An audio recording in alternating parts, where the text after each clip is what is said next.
네, 여러분 안녕하세요. 최근에 계약을 한 학식충 히키남입니다.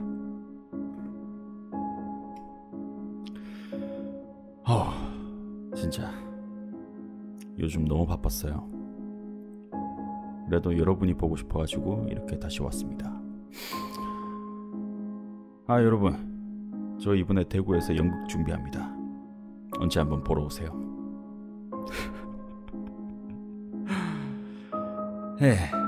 오늘도 제가 오디오북을 읽을 거고요.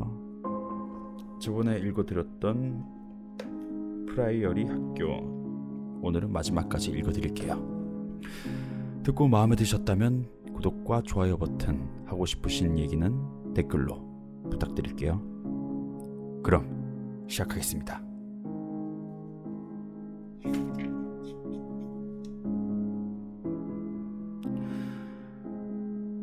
홈즈의 대답은 참으로 놀라운 것이었다. 홈즈는 성큼성큼 공장 옆으로 다가가 그의 어깨에 손을 얹었다. 당신입니다. 자, 카카, 수표를 써주셨으면 좋겠습니다. 난 결코 잊을 수 없을 것이다.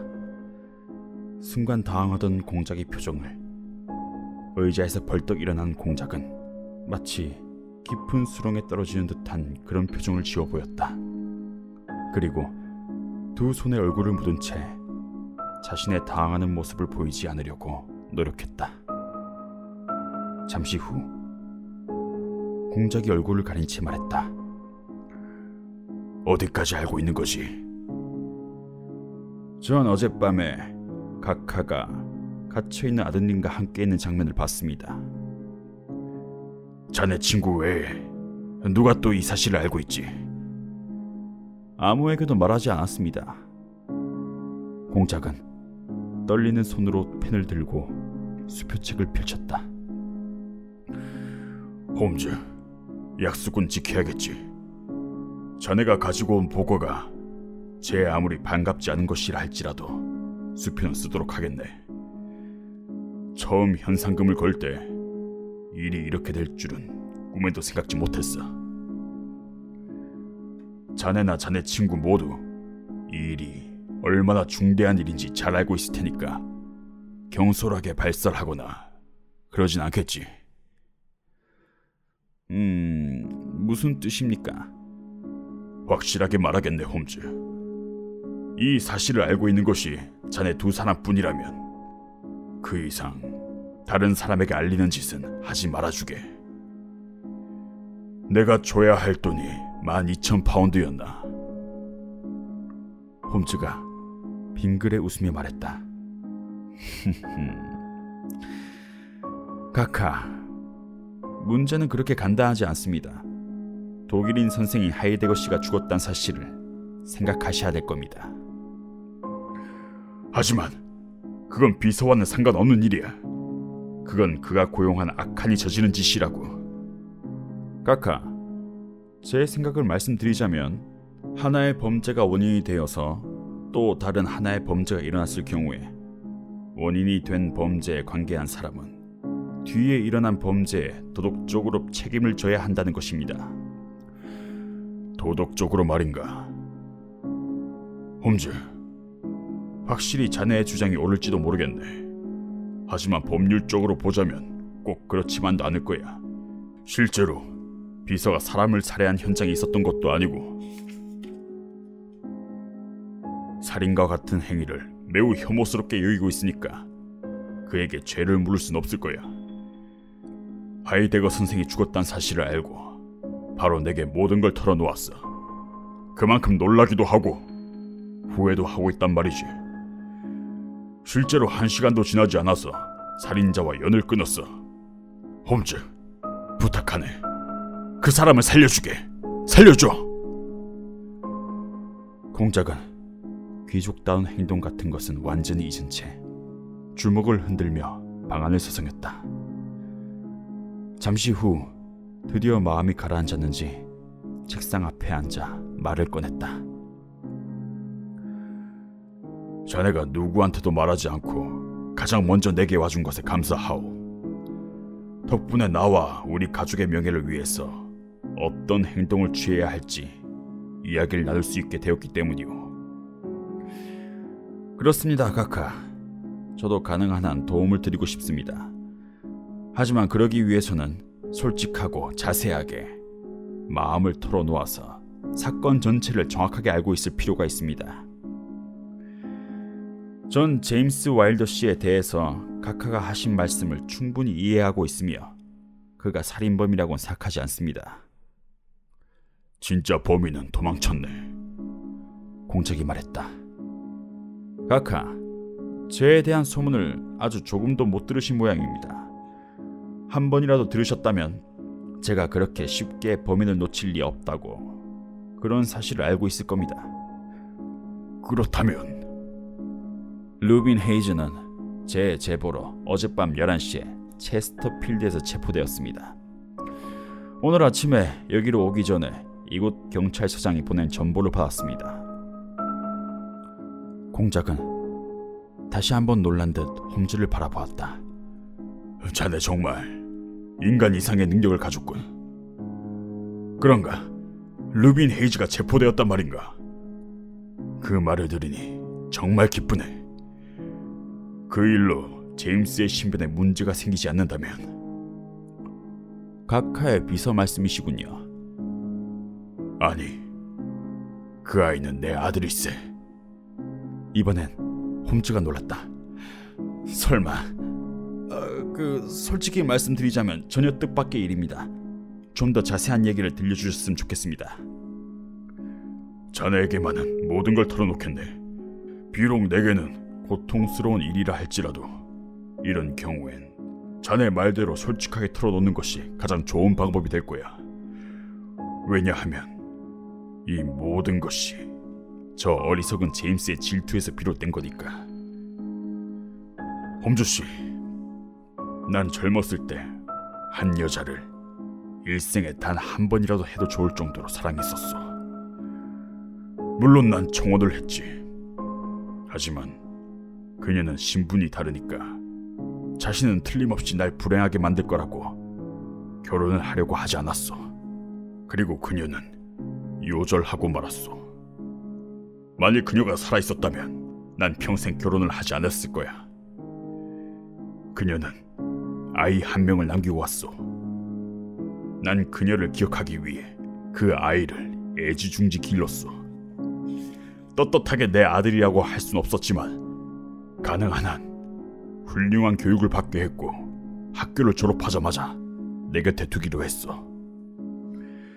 그런 제임스가 드디어 내 아들이란 그 비밀을 알고 그 후부턴 자신에게는 내게 요구할 만한 충분한 권리가 있다고 해서 큰 소리를 치기도 하고 비밀을 들춰내 내게 무리한 요구를 하기도 했어. 지금의 아내와 헤어져 살게 된 것도 그런 제임스의 행동과 관계가 있어. 특히 제임스는 내 상속인인 어린 셀타이어를 한없이 미워했어. 그런 제임스를 왜 그렇게 애지중지하며 곁에 두었는지 이상하게 생각할지도 모르겠군. 그건 제임스가 죽은 그 여자를 쏙 빼닮았기 때문이요. 그녀의 아름다움을 전부 물려받아서 옛 기억을 하나하나 떠오르게 했고 사랑했던 그 여자를 위해선 어떤 고통도 감수할 수 있다고 그렇게 생각했기 때문이요. 하지만 제임스는 어린 셀타이어에게 무슨 짓을 할지 몰랐기 때문에 헉스터블 교장에게 그 아이를 맡긴 거요. 악당 루빈 헤이즈가 운영하고 있는 2개 여관은 원래 내 소유였어. 집세를 받으러 왔다 갔다 하는 동안에 제임스는 그 악당과 친해지게 됐어. 그리고 셀타이어의 유괴를 계획한 순간 그를 이용해야겠다고 생각하게 된 거요. 사건이 있기 하루 전에 내가 셀타이어에게 편지를 보냈다는 사실을 기억하고 있을 거요. 제임스는 그 편지 봉투를 뜯어 자신의 편지도 함께 넣어 보냈소. 제임스의 말에 의하면 그 편지는 어머니를 만나게 해줄 테니까 학교 뒤에 있는 드문드문한 숲에서 기다리고 있으란 그런 내용이었어. 그날 저녁 제임스는 자전거를 타고 숲으로 가 셀타이어를 만났어. 그리고 어머니가 만나고 싶어 하는데 지금 황무지에 있으니까 밤에 다시 여기로 나오면 말을 준비해온 남자가 기다리고 있다고, 어머니가 있는 곳으로 데려다 줄 거라고 이렇게 말했어. 셀타이어는 제임스의 말에 조금의 의심도 품지 않았어. 그래서 제임스의 말대로 학교에서 빠져나왔고 루빈 헤이즈는 망아지와 함께 그 아이를 기다리고 있었지. 셀타이어가 말에 타자마자 바로 출발했어. 그 후로 일어난 일은 제임스도 어제가 되어서 비로소 알게 된 듯한데, 두 사람을 따라오는 사람이 있었어. 루빈 헤이즈는 뒤쫓아오는 사람을 봉으로 때려 죽였어. 셀타이어를 여관으로 데려간 그 악당은 셀타이어를 2층에 있는 방에 가뒀어. 그리고 자신의 아내에게 감시하도록 했지. 그 남자의 아내는 착한 여자이긴 했지만 난폭한 남편의 말에 거역할 수가 없었을 거요. 그게 이틀 전의 일이었어. 자네를 만나기 전에 다 있었던 일이지. 나 역시도 자네들과 마찬가지로 진상을 전혀 모르고 있었어. 홈즈는 고개를 끄덕이며 공작의 말을 듣고 있었다. 제임스 와일더가 공작의 아들이었단 점을 제외하면 전부 그의 추리와 똑같을 것임에 틀림이 없었다. 제임스 와일더는 왜 유괴를 계획한 겁니까? 홈즈가 물었다.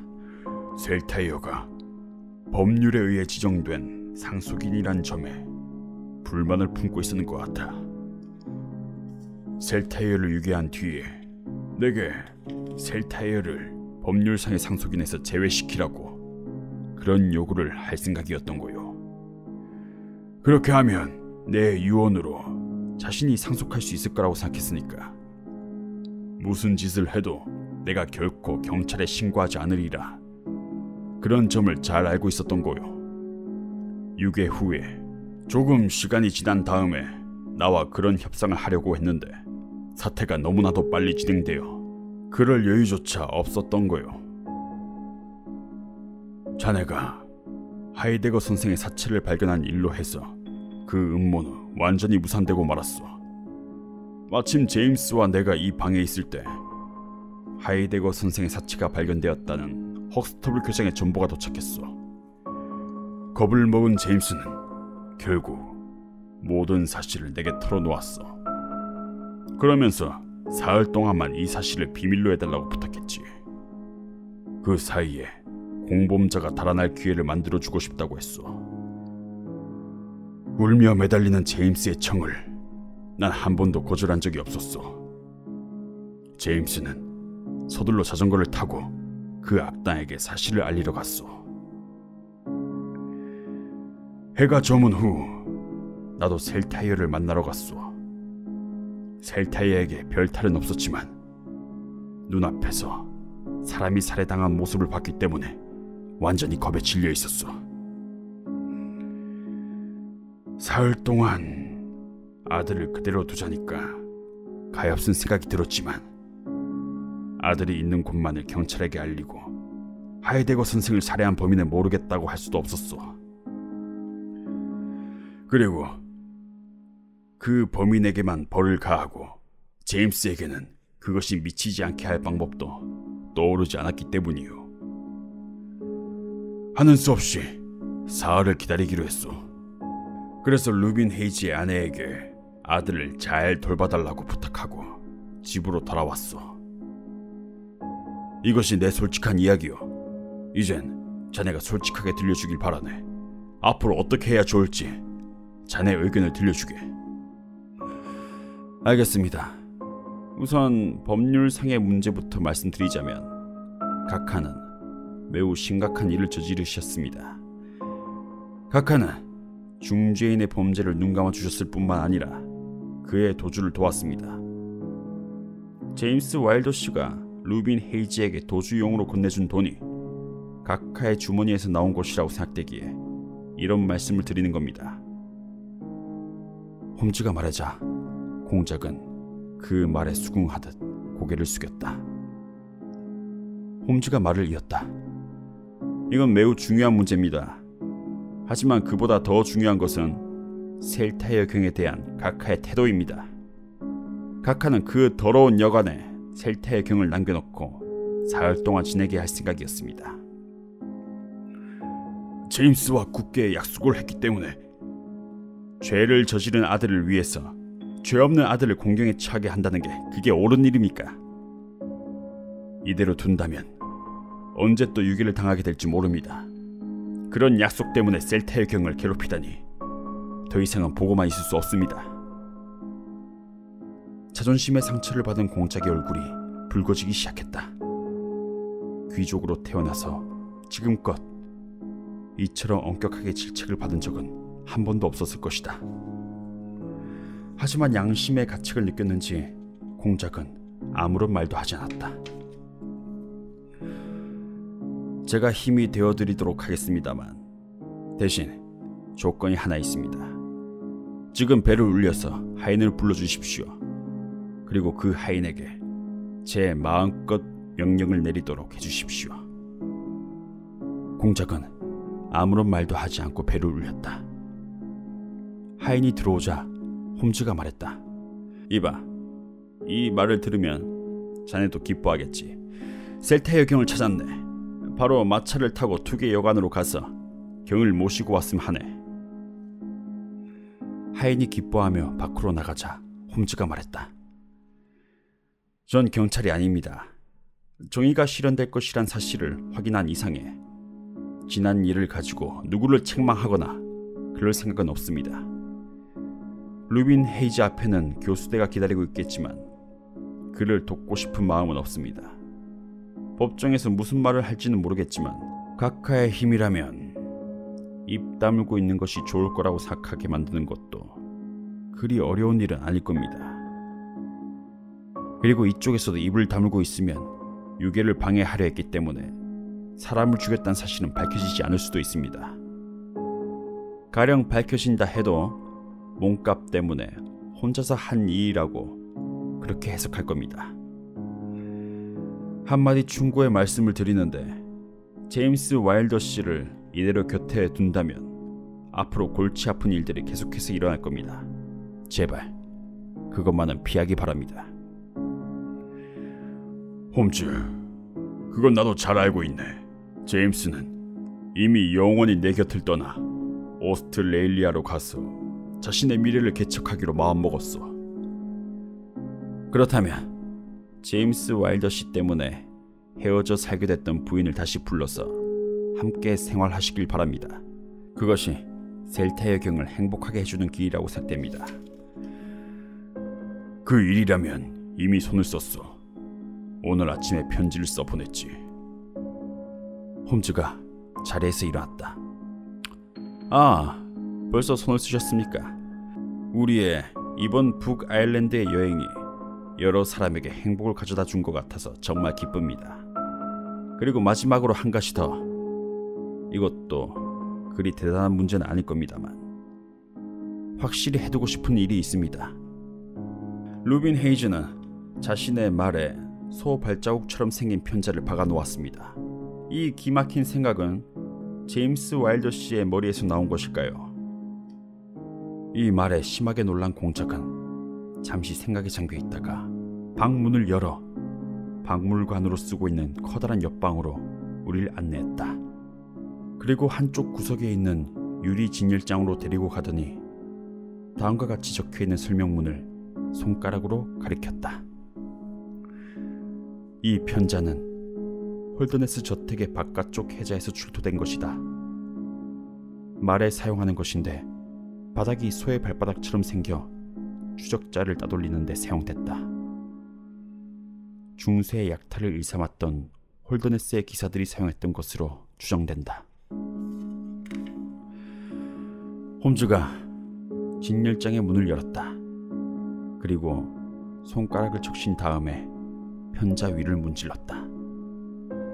그러자 손가락 끝에 최근에 묻은 듯한 진흙이 희미하게 묻어났다. 조용히 문을 닫은 홈즈가 말했다. 이것이 북부에 와서 본 것 중에 두 번째로 흥미로웠던 물건이었습니다. 그렇다면 첫 번째는? 홈즈가 가만히 수표를 접어 조심스럽게 수첩의 갈피에 끼워 넣은 다음에 말했다. 전 가난한 사람입니다, 카카. 그리고 아주 소중한 물건을 다루듯 수첩을 가볍게 두드린 뒤 안쪽 주머니 깊이 찔러 넣었다. 네, 여러분. 이렇게 프라이어리 학교 끝이 났습니다. 제가 내일 3시까지 등교니까 조금 여유가 있어서 오늘 녹음하게 됐습니다. 다들 즐거우셨으면 좋겠습니다. 그럼 잘 자요.